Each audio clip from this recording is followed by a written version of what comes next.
name is Ava. I'm 20 years old, and this is the story of how I fell in love during college. Not the kind of love you read in fairy tales, but the kind that finds you in the most unexpected way, when you're not even looking. It started on a Monday morning. I was rushing to class, coffee in one hand, a stack of notes in the other. I wasn't paying attention, just trying to beat the clock. Then I crashed into someone. Hard. My coffee spilled across his hoodie, and my notes went flying. "Oh my God, I'm so sorry," I gasped, completely mortified. He looked down at his hoodie, then smiled. "Don't worry, this old thing needed a wash anyway." He bent down and helped me gather my notes. That's when I saw his name on his student ID.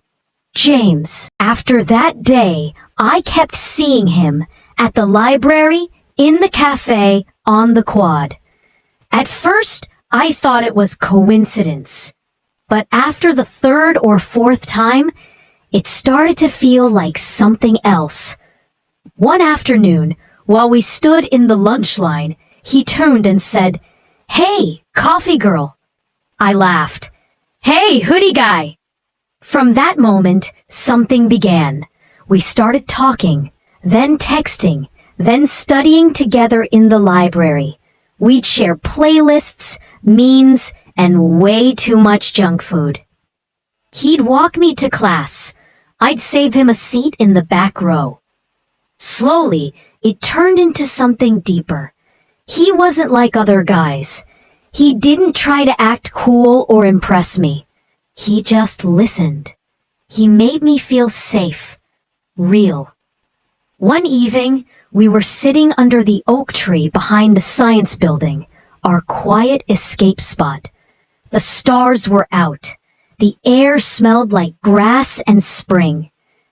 James looked over and said, "Ava, I like you.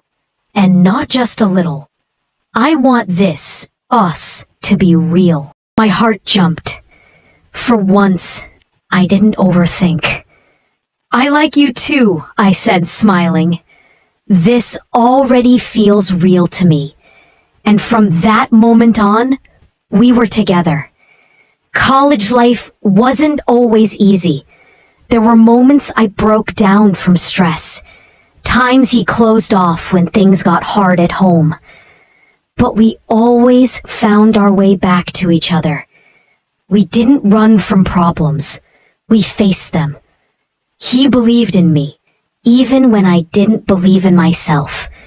And I believed in him. Even when his dreams felt far away, he wanted to travel the world as a photographer. I wanted to become a writer.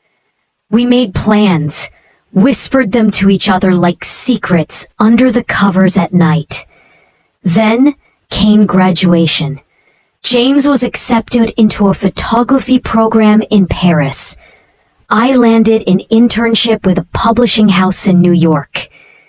It felt like life was pulling us apart just when we had started to settle in. We tried long distance. For a while, it worked. Late night calls, voice notes, letters, postcards. But slowly, the distance began to weigh on us. Calls got shorter, messages less frequent.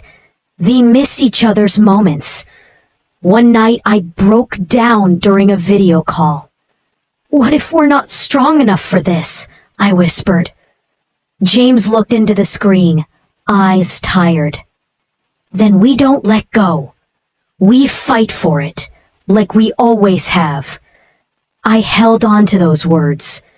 After months apart, he surprised me at the airport. I ran into his arms like we were 20 again, bumping into each other all over. He moved back, got freelance jobs. I became a full-time editor. We rented a tiny apartment with squeaky floors and leaky windows. We didn't care. We had each other. Then one snowy evening, everything changed again. I came home to candles, quiet music, and dinner on the table.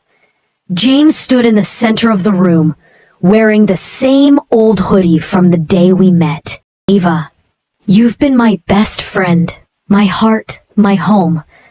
I don't want a life that doesn't have you in it. Will you marry me? I was already crying.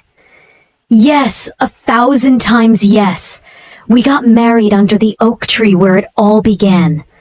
Our families, our friends, professors, everyone we loved stood with us. The sun was soft. The wind was kind. It felt like the world was giving us its blessing. James cried when he saw me walk down the aisle. So did I. We said our vows. I promise to keep choosing you, I said. And I promise to keep showing up, he said.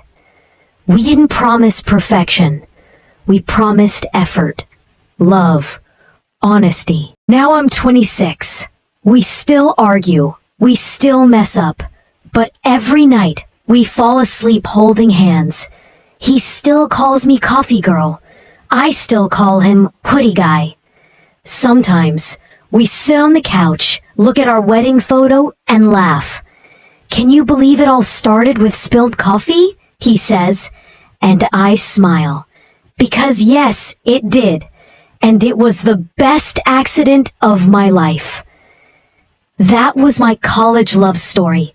Of falling, growing, and standing hand in hand with the man I built a life with.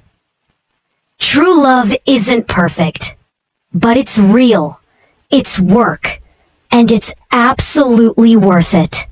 If this story touched your heart or helped your English listening, don't forget to like, share, and subscribe to Lingua for more powerful stories like this.